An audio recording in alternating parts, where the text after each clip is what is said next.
माता पार्वती महादेव के बहुत निकट थी और महादेव को भी कुछ आभास होने लगा था, क्योंकि ध्यानस्थ होने पर भी माता सती की स्मृतियों के दृश्य उनके समक्ष प्रकट होने लगे।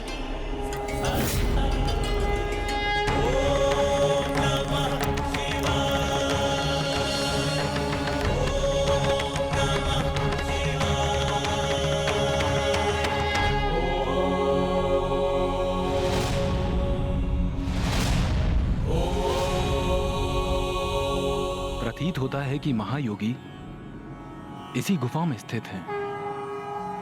हमें उनके समक्ष जाना चाहिए।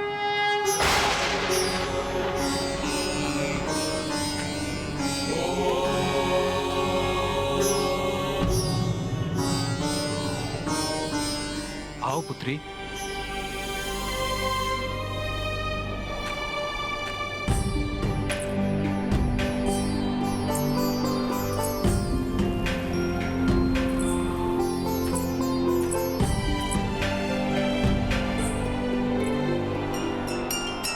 अब माता महादेव के समक्ष पहुंचने ही वाली।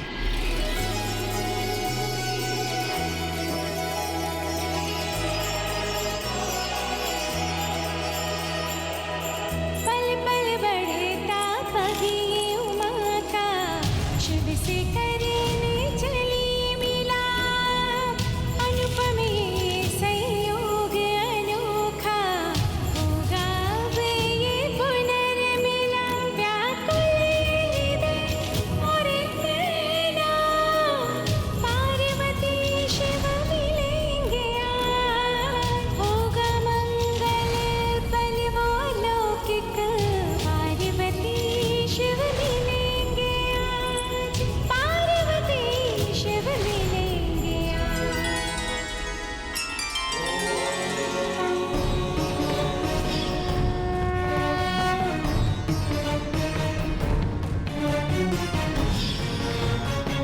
मुझे सती की उपस्थिति का आभास क्यों हो रहा है?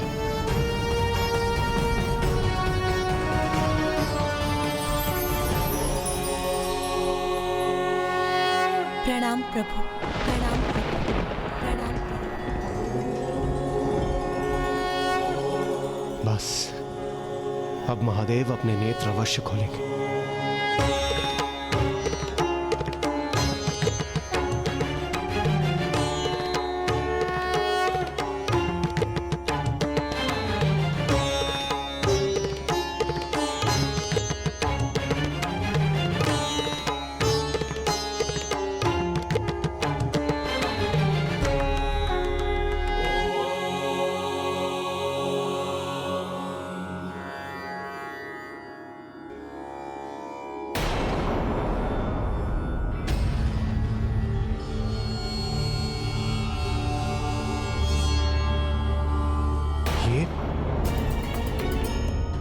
महादेव ने अपने नेत्र बंद क्यों कर लिए?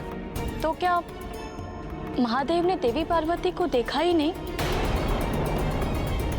किंतु माता पार्वती तो वहीं थी उनके समक्ष, फिर महादेव की दृष्टि उन पर कैसे नहीं गई? क्योंकि उनके समक्ष होने पर भी महादेव के लिए तो माता अदृश्य ही थी। अदृश्य ही थी अर्थात?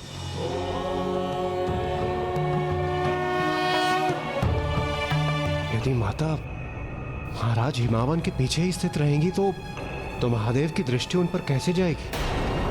जब तक माता महादेव के समक्ष नहीं आएंगी तो वो उन्हें देखने में असमर्थ ही रहेंगे।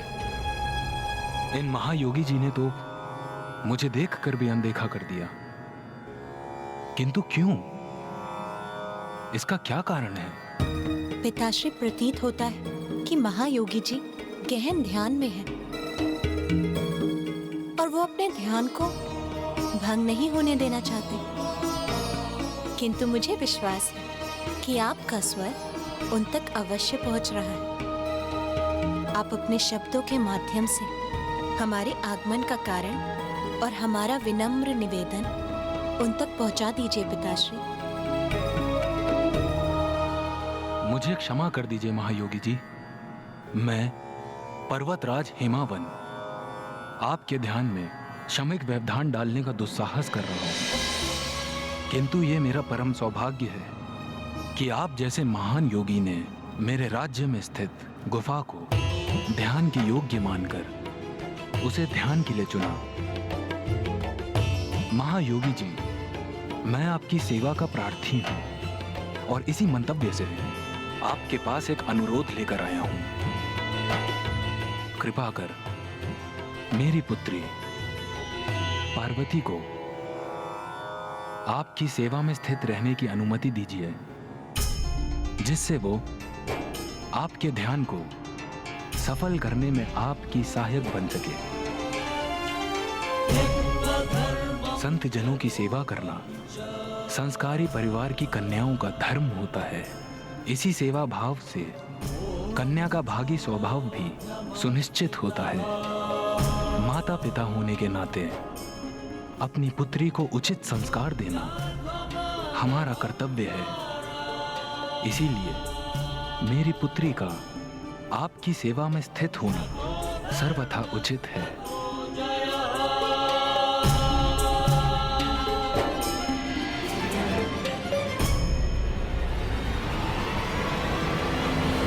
नाथ, महादेव महाराज हिमावन के वचनों को सुनकर भी उन्हें अनसुना क्यों कर रहे हैं?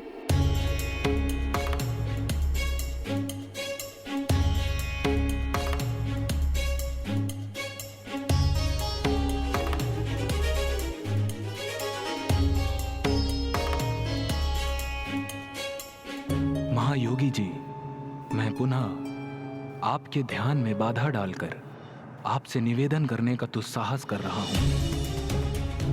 हमारे अनुरोध को स्वीकार कर हमें कृतार्थ कीजिए। मेरी पुत्री को अपनी सेवा करने की अनुमति दीजिए।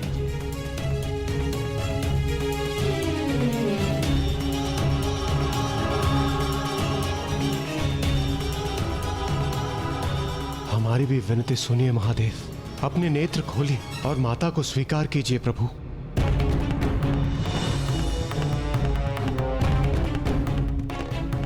पिताश्री इतनी विनम्रता और निष्ठा से गुहार लगा रहे हैं, फिर भी महायोगी जी ने उनके उत्तर में एक शब्द भी नहीं कहा। महायोगी जी, पिताश्री,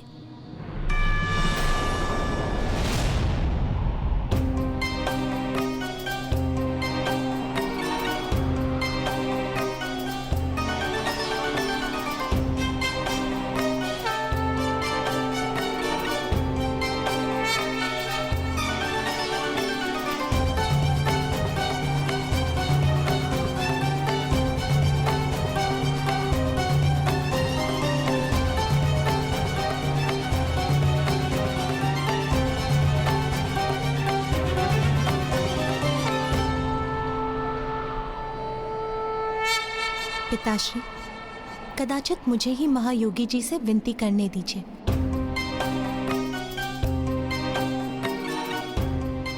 कदाचित यही उचित होगा। जब माता महादेव से कुछ कहेंगी तो महादेव उनका स्वर पहचान लेंगे और उन्हें अपनी दृष्टि से देखने के लिए अपने नेत्र खोलेंगे।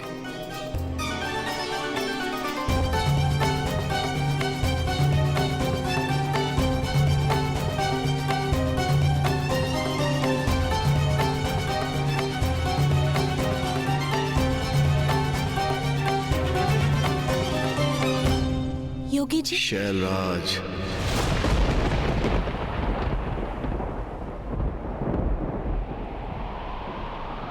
ये स्वर इतना चिर परिचित क्यों लग रहा है?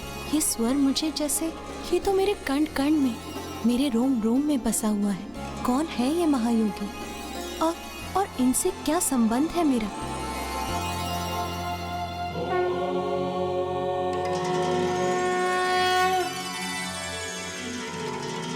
आपकी प्रार्थना होते हुए भी मेरे ध्यान में बाधा प्रस्तुत कर रही है।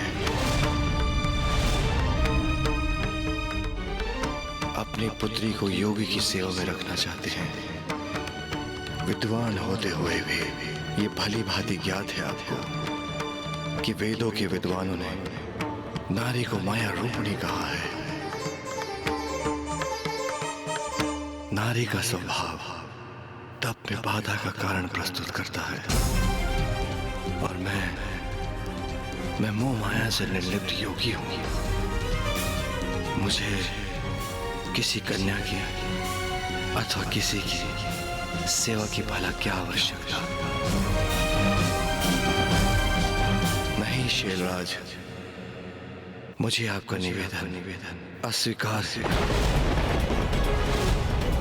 ले जाइए अपनी कन्या को, क्योंकि नारी की उपस्थिति वैराग्य को भंग करती है।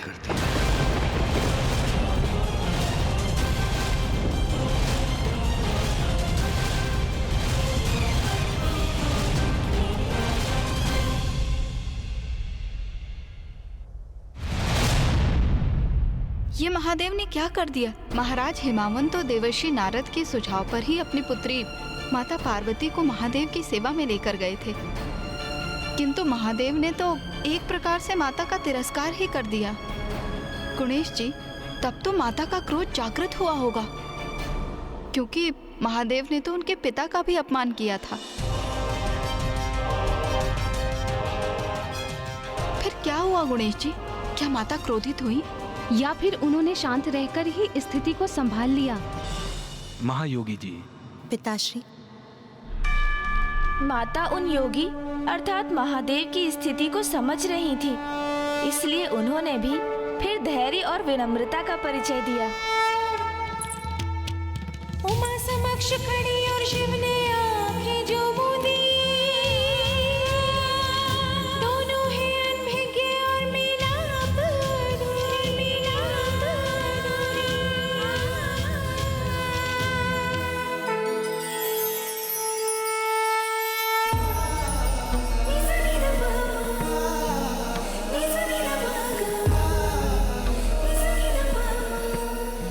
महादेव तो विरक्ति की अवस्था में है। वो इस समय किसी को भी अपने निकट नहीं आने देंगे। देवी सती के शोक में महादेव भाव शून्य हो गए हैं। शक्ति से वंचित होकर शिव शव हो गए हैं।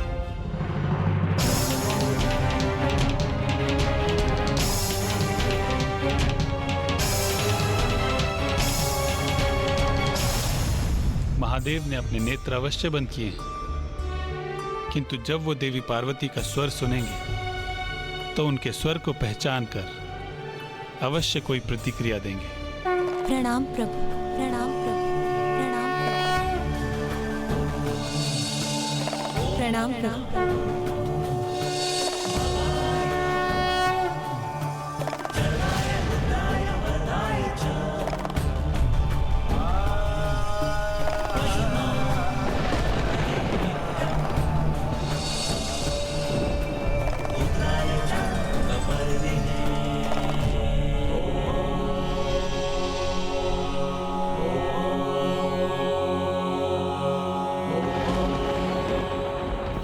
ये क्या?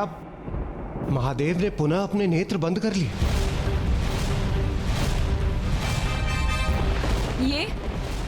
ये क्या हुआ नाथ? ये तो मेरी समझ से ही परे है। महादेव ने देवी पार्वती का स्वर सुना, उन्हें उनका आभास भी हुआ, जिसका भाव उनके मुख पर उत्पन्न हुआ। उन्होंने अपने नेत्र भी खोले। फिर वो पुनः अपने ध्यान में क्यों चले गए नाथ?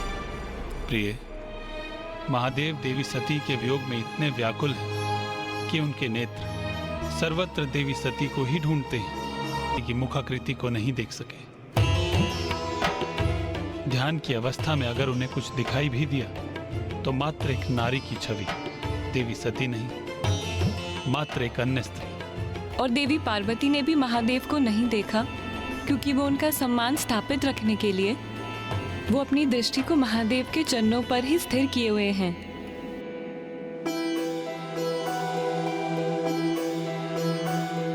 पिताश्री, आप महायोगी जी को ये कहने की कृपा करें कि जिनका हृदय योग की गहराई में इतना लीन हो, उन पर किसी पुरुष, स्त्री या किसी अन्य के निकट होने का क्या प्रभाव हो सकता है? योगियों और साधु संतों का जीवन तो समाज के लिए कल्याणकारी होता है। मैं इनकी सेवा करूंगी तो मेरा भी कल्याण होगा, और मैं वचन देती हूँ कि मैं अपने कारण इनके ध्यान में कोई व्यवधान नहीं आने दूंगी। यहाँ की शांति भंग किए बिना बड़ी तन्मयता से इनकी सेवा करूंगी।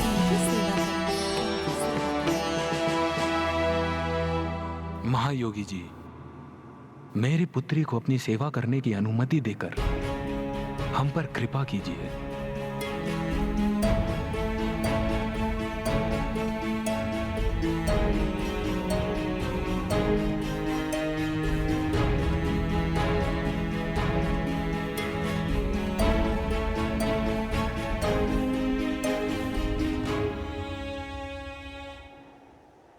उचित है शैलराज, जैसी आपकी इच्छा।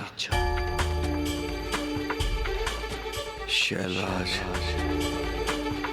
मैं आपकी पुत्री को अपनी सेवा में स्वीकार करता हूं।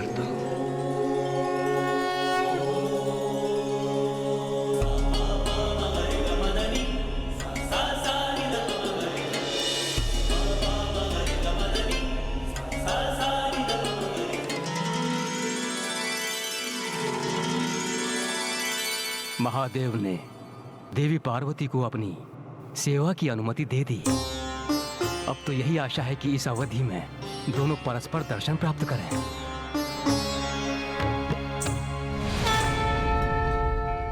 और इस प्रकार देवी पार्वती को महादेव से उनकी सेवा करने की अनुमति प्राप्त हुई। ये प्राप्त करने हेतु अपनी यात्रा आरंभ की थी। सूरज चमके माथे पर कुमकुम का मंगल टीका, ऐसी शोभा देख के सृष्टि का लगता रंग फीका। ईशों के जोड़े में सजाए प्रकृति की सारी ऊर्जा, अब से कैलाशपति की पार्वती वहीं दूसरी ओर अट्टासुर अपना लक्ष्य पूरा करने को तत्पर था, जिससे वो शीघ्र तारकासुर तक पहुंचे और उसे माता पार्वती की सूचना देकर सावधान कर सके, और तारकासुर माता पर कोई नया आक्रमण कर अपने उद्देश्य की पूर्ति कर सके। महाराज का राजभवन अब निकट है। अब शीघ्र उनके समक्ष पहुंचूंगा मैं, उन्हें ये सूचना दूंगा।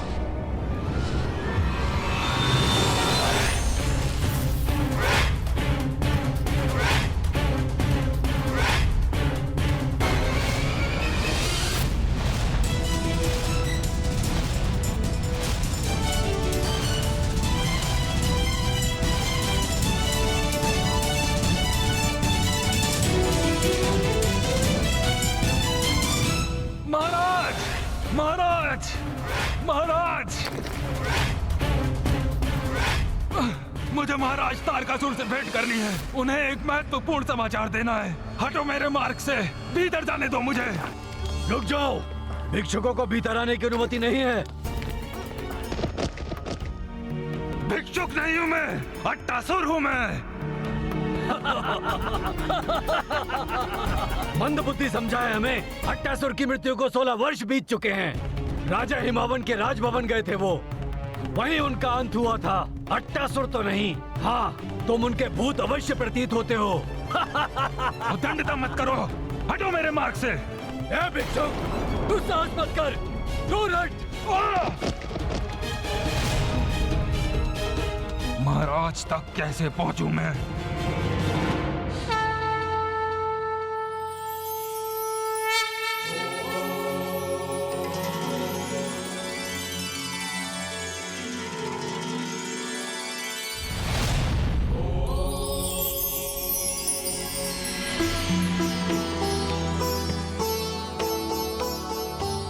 पार्वती अब महादेव के सानिध्य में थी और उन्हें बार बार बीते समय का आभास भी हो रहा था, किंतु अब भी जगत पिता महादेव और माता आदि शक्ति एक दूसरे के लिए पूर्णतया अनभिज्ञ एवं अपरिचित थे।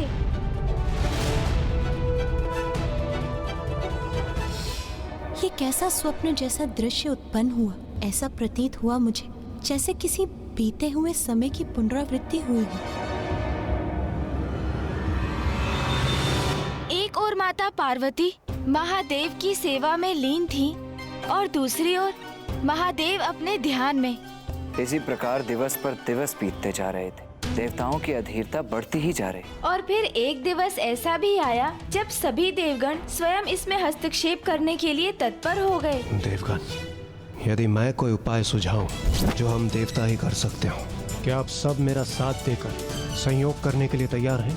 देवराज, क्या करना चाहते हैं आप? अब क्या उपाय सुझाए आपको? कामदेव तो सबके भीतर काम को जागृत करते हैं। माता आदिशक्ति के प्रति महादेव के भीतर भी आकर्षण उत्पन्न कर इस कार्य में अब कामदेव ही हमारी सहायता कर सकते हैं। हमारे समक्ष अब यही एक अंतिम